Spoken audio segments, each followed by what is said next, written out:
প্রণব মুখোপাধ্যায় প্রথম বাঙালি যিনি ভারতের প্রথম নাগরিক ভারতের রাষ্ট্রপতির পদ অভিষিক্ত করেন।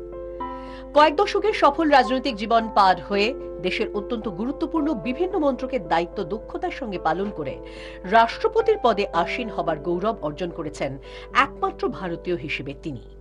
এই বিরল কৃতিত্বের অধিকারী মানুষটি তার ব্যক্তিগত জীবন, সমাজ সংস্কৃতি, রাজনৈতিক মূল্যবোধ ইত্যাদি সম্পর্কে অকপটে কথা বলেছেন পঙ্কজ সাহার সঙ্গে। আজ 24 ঘন্টার অনুষ্ঠান অকপট প্রণবের দ্বিতীয় পর্ব। অনেক বড় বড় মন্ত্রকের দায়িত্ব আপনার কাছে এসেছে, কিন্তু শিক্ষা মন্ত্রকের দায়িত্ব কখনো আসেনি। আপনি যদি ভারতের শিক্ষামন্ত্রী হতেন তাহলে কি রবীন্দ্রনাথের এই আদর্শ আপনি বিভিন্নভাবে ভারতবর্ষের শিক্ষার স্তরে স্তরে গেঁথে দিতে চেষ্টা করতেন? পারতাম কিনা জানি না, তবে নিশ্চয়ই চেষ্টা করতাম। কারণ আমি অনেকবার বলেছিলাম ইন্দিরাজিকে যে দেখুন, আমরা সব জায়গায় বিশ্বভারতীর প্যাটার্ন করতে পারবো না, এটা খুবই শক্ত। গুজরাট বিদ্যাপীঠও করতে পারবো না, কিন্তু অন্ততপক্ষে আমরা শিক্ষা ব্যবস্থার দায়িত্বটা রামকৃষ্ণ মিশনকে দিতে পারি।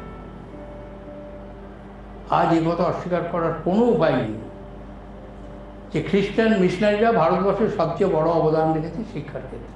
নিশ্চয়ই। এবং সেই জায়গাটা রামকৃষ্ণ মিশনের শিক্ষা প্রতিষ্ঠানগুলি নিতে পারে যদি তারা সাহায্য পায়, সমর্থন পায়। এবং আমরা যেটা করতে যাচ্ছি, যেটা আমি পরবর্তীকালে ভিজিটার হিসেবে অসংখ্যবার বলেছি, অলমোস্ট লাইকে মানে তোতা পাখির মতো প্যারট, আমি যতক্ষণ পর্যন্ত না দেখব যে ওয়ার্ল্ডের টপ 200 ইনস্টিটিউশনের মধ্যে অন্তত 50টা ইনস্টিটিউশন ভারতবর্ষ, এখন একটাও নেই। মানে এতবার ধাক্কাধাক্কি করার পরে Delhi IIT, Bombay IIT, Kanpur IIT তারা প্লেস পাচ্ছে, কিন্তু তাও আইআইটি জেনারেল ইউনিভার্সিটি নয়। ব্যাঙ্গালোর সায়েন্স পেয়েছে, তাদের one of the top place, বোধহয় 70th পজিশনে তারা আছে ব্যাঙ্গালোর আইআইটি। শান্তিনিকেতন বোলপুরে আপনার জীবনে আবার অন্যভাবেও একবার জড়িয়ে গেল 1980 সালে। ইন্দিরা গান্ধীর নিষেধ সত্ত্বেও আপনি দাঁড়ালেন সেখানে ভোটে।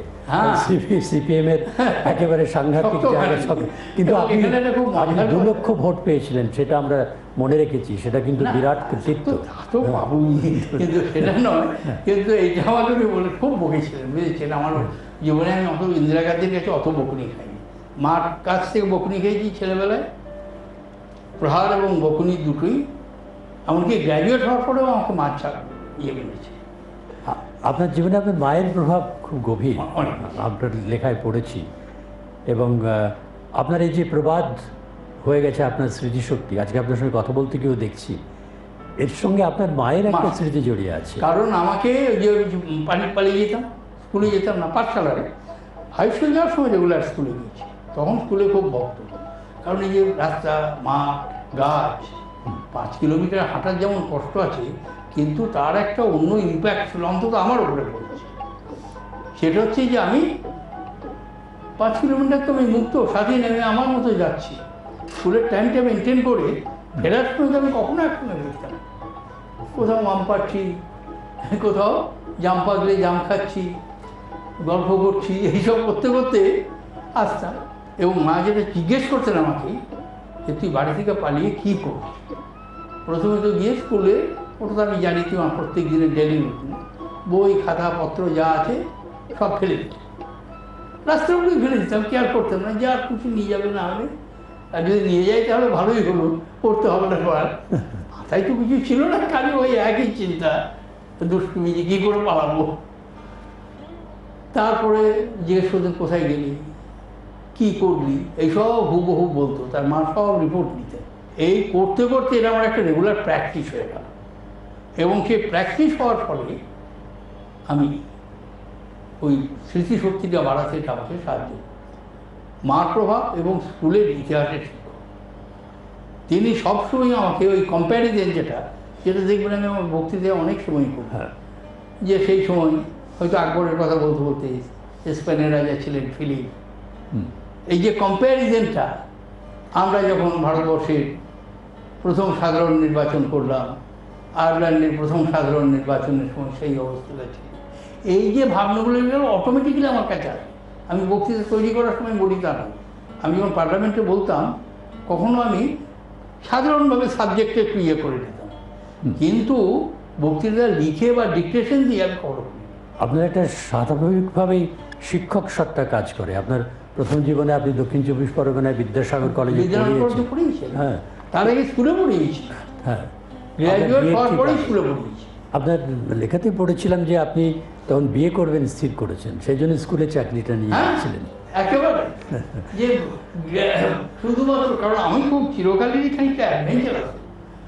Graduate only I am a fresh second class honours graduate, MA pass করিনি, কোনো প্রফেশনাল কোয়ালিফিকেশন নেই, কিন্তু আমি এবং আমার মিসে তিনি সবে বিয়ে কলেজে ক্লাসে ভর্তি হয়েছে, ইন্টারমিডিয়েট শেষ করে বিয়ে করে ফেললাম, যে মস্ত বড় পাই।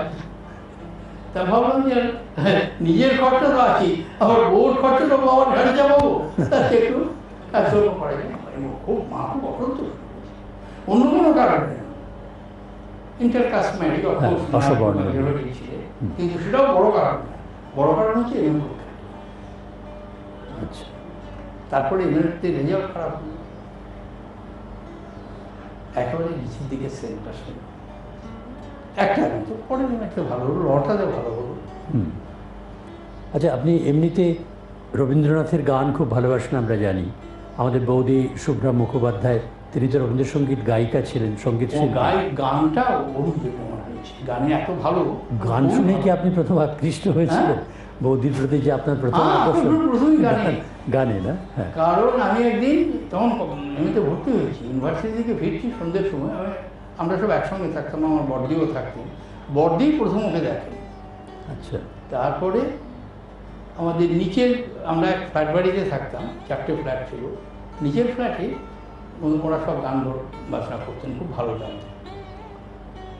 তো গান হচ্ছে একটা ভালো রবীন্দ্রসঙ্গীত, এখন আমার মনে আছে, কি গান? দাঁড়িয়ে আছো তুমি আমার গানের ওপর। আচ্ছা, তারপরে আমি যখন সিঁড়ি দিয়ে উঠলাম, উঠে দিদিকে জিজ্ঞেস করলাম যে দিদি সুন্দর গানটা কে করছে গো ওদের বাড়ি?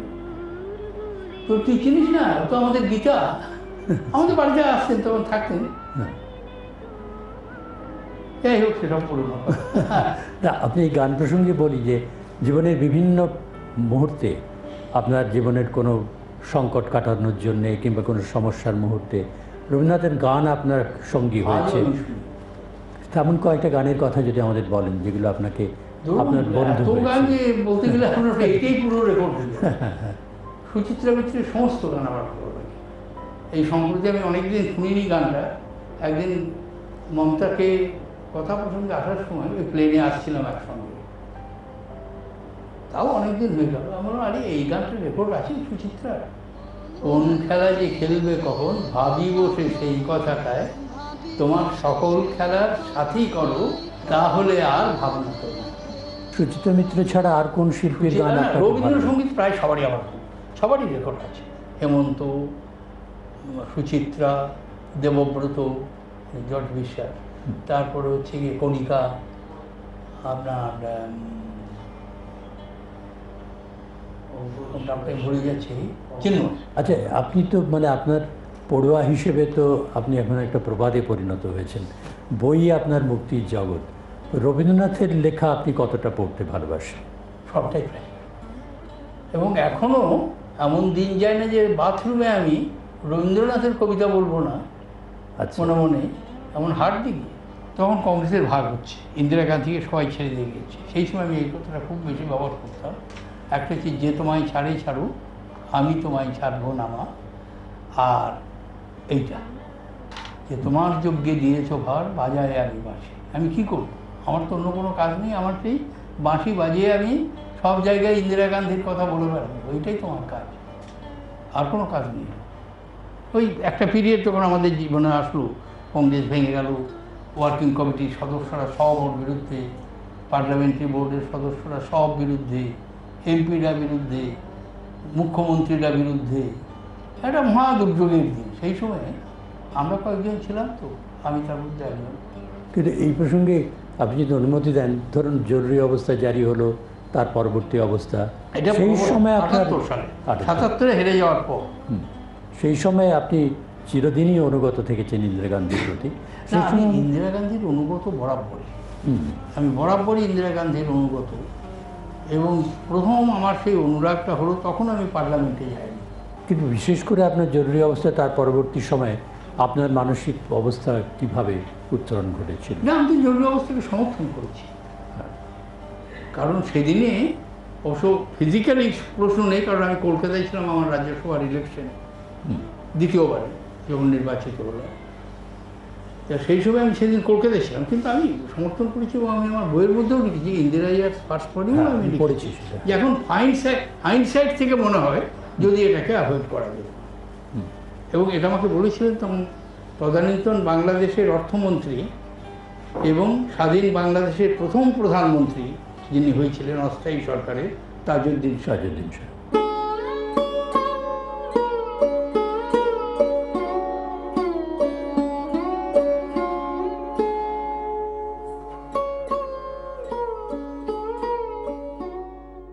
এবার 15 টাকার স্পার্কল ট্যাবে নিশ্চিন্ত বহুদিন। স্পার্কল ট্যাব এখন মাত্র 15 টাকায়। তোমারও স্বপ্ন পূরণের সাথী আদিমোহিনী মোহন Kanjilal. Clearly, my future is what I make of it. I can change destiny.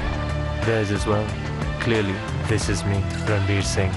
Vivo V7 and V7 Plus, 24 megapixel clearer selfie. Vivo camera and music. Woollen हटाओ, विंटर केयर ले आओ, क्योंकि डॉलो विंटर केयर की विंटर शील्ड टेक्नोलॉजी गर्मी को रखे अंदर और सर्दी को बाहर। अभी तू अपना लगता है, अरे क्या स्मार्ट दिखता है, अभी तू हीरो लगता है। Dolo winter care, style in, सर्दी आउट।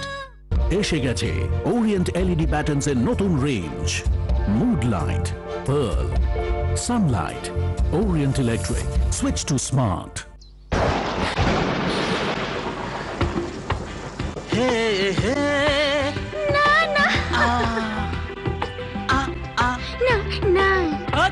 কি লেগে গেছে ভালোবাসায় সর্দি, সর্দি এবং কাশির কমপ্লিট সলিউশন, ডক্টর মরপেনের Lemolate gold. No starter, no choke, no flicker. It's time to switch to Orient LED batter. Tube light meet LED pattern meet tube light. Orient Electric. Switch to smart.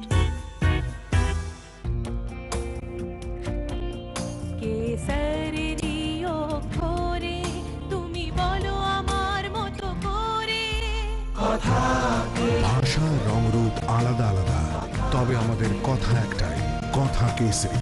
Bimal, বলো কথা কেসরি। সিলেবাসের গোলক ধাঁধায় আর বাধা পড়া নয়। সাঁতরা পাবলিকেশনের নবম ও দশম শ্রেণীর টেক্সট বইয়ের সাথে এক চান্সে পৌঁছে যাও সাফল্যের কাছাকাছি। সাঁতরা পাবলিকেশন। मेहनत का कहना मान ले, रुकने का ना तू नाम ले।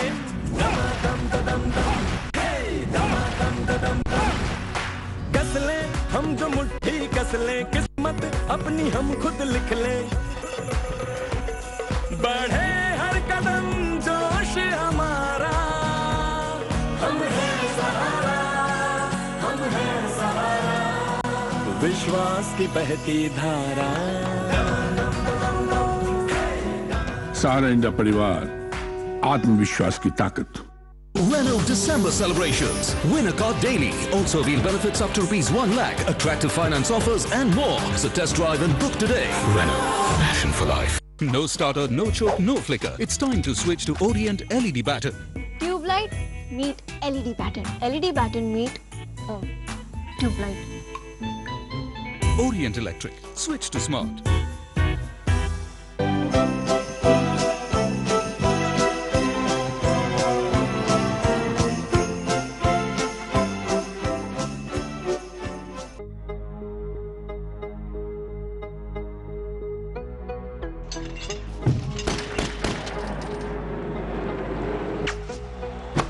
চ্যাম্পিয়ন সে নয় যে শুধুই শক্তিশালী, চ্যাম্পিয়ন সেই যার রয়েছে দারুণ ফ্লেক্সিবিলিটি।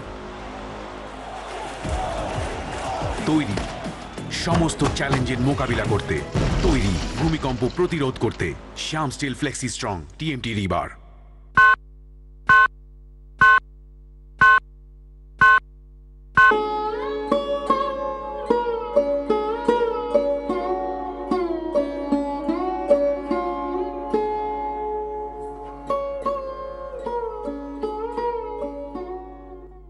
রবীন্দ্রনাথের জীবনের শেষ বেলাকার ফসল তার ছবি, কেমন লাগে আপনার রবীন্দ্রনাথের ছবি? ভালো ছবি হলে আমার দেখতে ভালো লাগে, কিন্তু ব্যাখ্যা করতে বললে মুশকিল, পারবো না। রবীন্দ্রনাথের আঁকা ছবি, অবনীন্দ্রনাথ, মাস্টারমশাই বা নন্দলাল, নন্দলালকে শান্তিনিকেতনে সবাই মাস্টারমশাই বলতেন, হ্যাঁ, ইংরেজিও মাস্টারমশাই বলতেন। ওই সেন্টেনারিতে গেলেন তখন সবে প্রধানমন্ত্রী হয়েছে। আমার ডেটটা বোধ হয় 14ই জানুয়ারি শপথ নিলেন, তারপরে আমাকে বললেন সেদিন রাত্রে টেলিফোন করলেন কোনো এতে যেতে হবে। কারণ এখন তো সব ব্যবস্থা করতে হলো, এখন কী ব্যবস্থা? ইনভিটেশন ছিল প্রধানমন্ত্রীর নামে, কিন্তু উনি অ্যাকসেপ্ট করলেন। আচ্ছা, আপনি খুব ধার্মিক মানুষ এবং আপনি দুর্গাপুজোতে প্রত্যেকবার রাষ্ট্রপতি যখন ছিলেন তখনও আপনি দেশে এসেছেন। আমাদের খুব একটা কৌতূহল হয় যে ভারতবর্ষের মতো দেশে এই ধর্মকে আপনি কিভাবে ব্যাখ্যা করবেন, ব্যক্তিগত ধর্ম এবং সাম্প্রদায়িকভাবে যে ধর্ম, এই দুটোর মধ্যে তো কোনো বিরোধ? আমি এটাকে মনে করি ধর্ম সম্পূর্ণভাবে ব্যক্তিগত, সম্পূর্ণভাবে ব্যক্তিগত, এবং আমার ধর্মীয় আচরণ হচ্ছে সম্পূর্ণ ব্যক্তিকেন্দ্রিক, পারিবারিক প্রথা এবং ট্র্যাডিশন। আমি ট্র্যাডিশনালিস্ট। আপনি কি আমি কখনো কোনো তীর্থস্থানে গিয়ে মাথা ঠেকাই না, তীর্থ দেখতে যাই না। শুধু আমার একবার একজনের সঙ্গে কথা হয়েছিল, তিনি বলেছিলেন তুমি 12টা জ্যোতির্লিঙ্গ দেখো। ওই একটাই আমি করেছি, এবং তার জন্য আমি কেদারনাথ 4 বার চেষ্টা করেছি, 5মবারে সফল হয়েছি, 4 বার যেতে পারিনি। কিন্তু অন্য জায়গায় যে সব জায়গাতেই গিয়ে তীর্থস্থানে আমি কতবার বেনারস গিয়েছি, কিন্তু ওই যখন জ্যোতির্লিঙ্গ দর্শন করার জন্যে গিয়েছিলাম তখন শিব মন্দিরে গেলাম। বেনারসে আপনি একজন জ্যোতিষ বা কোনো গুরু বা মহারাজ সন্ত এদের সঙ্গে নিয়ে ঘোরাঘুরি করা। আচ্ছা, আপনার এমনিতে পড়াশোনার দিক থেকে আরেকটা কথা জানতে ইচ্ছে, আপনি এত জায়গায় এত বিভিন্ন বিষয়ে এত অসাধারণ সব বক্তৃতা করেছেন। রবীন্দ্রনাথের যে ভাষণ, বিশেষ করে মন্দিরে তার দেয়া ভাষণ, শান্তিনিকেতন প্রবন্ধাবলী, এগুলো থেকে কখনো কি আপনি প্রেরণা বা উপকরণ সংগ্রহ করেছেন? অসংখ্য প্রেরণা। এবং আমি আপনাকে বলি, বিয়ে পড়ার সময় আমি একটা বই আমাদের পাঠ্য ছিল, সেটা হচ্ছে আত্মকথা। 2টো বই পাঠ্য ছিল, একটা আত্মকথা আর একটা পথের সঞ্চয়, কালেকশন অফ এসেস। আত্মকথাটার 3 নম্বর আর্টিকেল যেটা, সেটা যদি আপনি পড়েন, ভারতীয় সভ্যতা, সংস্কৃতি এবং দর্শনের মূল কথার, অর্থাৎ উপনিষদটাকে বোধহয় পুরো উনি তুলে দিলেন। পরবর্তীকালে বড় হয়ে যখন ভালো করে উপনিষদ পড়েছি, বিশেষ করে কঠোপনিষদ, কেন উপনিষদ এবং ঈশোপনিষদ, ঈশোপনিষদ থেকেই বেশিরভাগই ওই বেদের মন্ত্র বা ব্রাহ্মণ ধর্মের মন্ত্রগুলোকে নেওয়া হয়েছে। দেখবেন ওই একটা প্রবন্ধে, ওটাও দিয়েছিলেন উনি, ওই তারিখ কালেকশন, তারিখটা আমার মনে নেই, ও সব লেখাতেই তো তারিখ থাকতো, মনে নেই। একটা ওই মাঘ উৎসবে ভাষণ ছিল, ওটা সবটাই, এবং অত অনুপ্রেরণা আপনি অন্য কোনো কিছুতে পাবেন না। আপনার যে জীবন, মানে একজন বাঙালি অথবা ভারতীয় হিসেবে যখন আমরা ভাবি, আর কারোর জীবন তো এত সফল নয়, এত সার্থক নয়, কিন্তু ওই যে একটা ছোট্ট গ্রামে আপনি যখন বড় হচ্ছেন, বা আপনার কলেজ জীবন, তখন কি কখনো ভাবতে পেরেছিলেন যে আপনি জীবনে এত সফল হবেন? এটা তো একটা স্বপ্ন সফল হবার একটা রূপকথার মতো আপনার জীবন। আপনি ভারতের প্রথম নাগরিক হলেন, যে আপনার জীবনের সূত্রপাত একটি দরিদ্র ব্রাহ্মণ পরিবারে, একটি সৎ ব্রাহ্মণ পরিবারে, বাংলার প্রত্যন্ত একটি গ্রামে। সেখান থেকে আপনি ভারতের প্রথম নাগরিক হলেন। একটা জিনিস আমার মা আমাকে প্রায় বলতেন, দিয়েছেন, আবার মায়ের কথায় আসি, যে হোয়াট ইজ ইউর অল্টারনেটিভ, তুমি করবে কি? আমি যখন প্রায় বলতাম যে আমি স্কুলে যাবো, প্রত্যেক দিনে আমি 5 মাইল হেঁটে স্কুল যেতে পারবো না, বসার খুব কষ্ট হতো। কী করবে, হোয়াট ইজ ইউর অল্টারনেটিভ? তখন ভাবতাম তাই তো, ওটা কিন্তু আমার জীবনে খুব কাজ করেছে, যে আমাকে এটা করতে হবে। আপনি ভাগ্যে বিশ্বাস করেন? আজকে আপনি যেখানে উঠেছেন, আপনার কি মানে ভাগ্য আপনাকে এখানে নিয়ে গেছে? না, এইটা ঠিক বলা মুশকিল, কিন্তু নিশ্চয়ই কতগুলো কার্যকারণ সম্পর্ক থাকে। সেটাকে আপনি কীভাবে ব্যাখ্যা করবেন, আমার ব্যাখ্যা করার ক্ষমতা নেই। পণ্ডিতরা ব্যাখ্যা করে বলতে পারেন, কিন্তু ভাগ্যে ছিল, কপালে ছিল, হতে পারে, জানি না। কারণ ভাগ্যের তো আর একটা কথা বলা হয় অদৃশ্য, তাকে তো দেখা যায় না। আপনি নিশ্চয়ই সফল, কিন্তু আপনি কি নিজেকে সার্থক মনে করেন? দেখুন, সবসময় আমার মধ্যে একটা অপূর্ণতা আছে, সবসময়। এটাকে আপনি ডিভাইন ডিসকন্টেন্ট বলতে পারেন। পার্লামেন্টে খুব ভালো বক্তৃতা করেছি, সবাই প্রশংসা করেছে, কিন্তু আমার মনের মধ্যে নিজে থাকবে যে এই পয়েন্টটা মিস করে গেলাম, এইটা বললাম না। কাজেই আপনার অ্যাসপিরেশন ছিল পার্লামেন্টের ডিবেট আমি খুব শুনতাম, মানে পড়তাম। অ্যাসেম্বলির ডিবেট আমি, বাবা যখন থেকে বিধান পরিষদের সদস্য হলে, বেশিরভাগ তো 4 বছর তো সিউড়ি কলেজে পড়েছি, যখন কলকাতা আসতাম যদি বিধানসভার অধিবেশন হতো শুনতে যেতাম ডিবেট। এই উৎসাহটা ছিল। আপনার তাহলে ছেলেবেলা থেকে একটা ইচ্ছে ছিল রাজনীতিতে প্রবেশ করার? রাজনীতিতে প্রবেশ না করলেও দিল্লি সম্পর্কে একটা অসাধারণ কৌতূহল ছিল, এবং লক্ষ্য করবেন আমি কখনো স্টেট পলিটিক্সে আসার চেষ্টা করি, কখনো করি। 75 সালে এমার্জেন্সির শেষের দিকে একটা চেষ্টা হয়েছিল আমাকে সিদ্ধার্থবাবুর পরিবর্তে মুখ্যমন্ত্রী করার। ইন্দিরা গান্ধীও জানতেন। আমি ইন্দিরা গান্ধীকে গিয়ে বললাম যে কখনো যাবো না, তুমি আমাকে মন্ত্রিসভা থেকে ড্রপ করে দাও, আমার কোনো আপত্তি নেই, but I must remain as a member of parliament. এটার কারণ কি? এর কারণটা হচ্ছে গিয়ে যে আমি ওইটা পছন্দ করি। আচ্ছা, আমি এটা যে বললাম যে পার্লামেন্টকে আমি টেম্পল বলে মনে করি, এটা আমার আজও কনভিকশন যে ভারতবর্ষের গণতন্ত্রের মন্দির হচ্ছে পার্লামেন্ট, এবং কনস্টিটিউশন হচ্ছে ভাগবত গীতা। আমার ব্রিফ কেসে সমস্ত জিনিস মিস হতে পারে, কিন্তু কনস্টিটিউশনের কপি মিস হয় না। অবসর জীবনের নতুন কোনো পরিকল্পনা কিছু আপনার নেই? কিচ্ছু, কারণ আমার জীবনে পরিকল্পনা করে আমি কিচ্ছু করিনি, কখনো হয়নি। আপনার এত ব্যস্ত জীবনের পরে এখন যে এতটা পরিকল্পনা করেছিলাম যে লোকসভাতে প্রথম সুযোগই, কারণ আমার মনে একটা সবসময় নেহরুর ওই কথাটা কাজ করতো যে রাজ্যসভা থেকে মন্ত্রী হওয়ার কোনো বাধা নেই, কিন্তু তারপরে আর্লিয়েস্ট অপরচুনিটিতে মানুষের প্রতিনিধি। রাজ্যসভা তো দলের প্রতিনিধি, দল নমিনেশন দিচ্ছে, দলের এমএলএরা ভোট দিচ্ছে। দুবারই ফেল করলাম মানুষের কাজে, প্ল্যান করে লাভ হয়নি। আচ্ছা, আবার যখন ঠিক করেছি দাঁড়াবো না, অধীর চৌধুরী এসে বললো দাঁড়াতেই হবে, দাঁড়ালাম, জিতে গেলাম। আপনি জিতলেন? হ্যাঁ। এবং এমনভাবে জিতলাম যে একটা বিধানসভা কেন্দ্র ওখানে, যে আসন কংগ্রেস কখনো পায়নি, ওই আসনটা এমনি খুব শক্ত কংগ্রেসের পক্ষে, বোলপুরের মতনই শক্ত। অবসর জীবন আপনার কেমন লাগছে? পড়ছি, বই পড়ছি। আচ্ছা, বই পড়ছি আর প্রচুর রেকর্ড। আপনি খুব ফাঁকা লাগে না এত ব্যস্ততার পরে? এমন না, একটা অবস্থা। ডেইলি রুটিন যেটা করেছি আপনার, তাতে আরেকটু জিনিস আমি লক্ষ্য করছি, এবং সব কাজে সময় নেয় একটু বেশি। ওদের একটা বয়সের কারণেই হয়েছে, সব কাজেই সময় নেয়। পড়ার স্পিড কমে গেছে, লেখার স্পিড কমে গেছে। সাধারণত আমি 4-5 পৃষ্ঠার ডেইলি ডায়েরি লিখি। আচ্ছা, আমি নর্মাল ডায়েরি লিখি না, আমি খাতা বাঁধিয়ে নিই। আচ্ছা, এবং আমার খাতা বাঁধানোর পিছনে মানে প্রত্যেকটি খাতার উপরেই লেখা থাকে রবীন্দ্রনাথের একটা কোটেশন। যেমন এখন যে ভলিউমটা লিখছি, এটা বোধহয় 3rd ভলিউম এই বছরে। I slept and dreamed life is joy.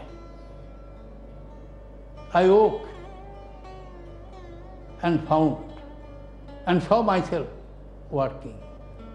I realized work is joy. আনন্দ যোগে আমার নিমন্ত্রণ, ধন্য হলো, ধন্য হলো মানব জীবন, জগতে আনন্দ যোগে আমার নিমন্ত্রণ।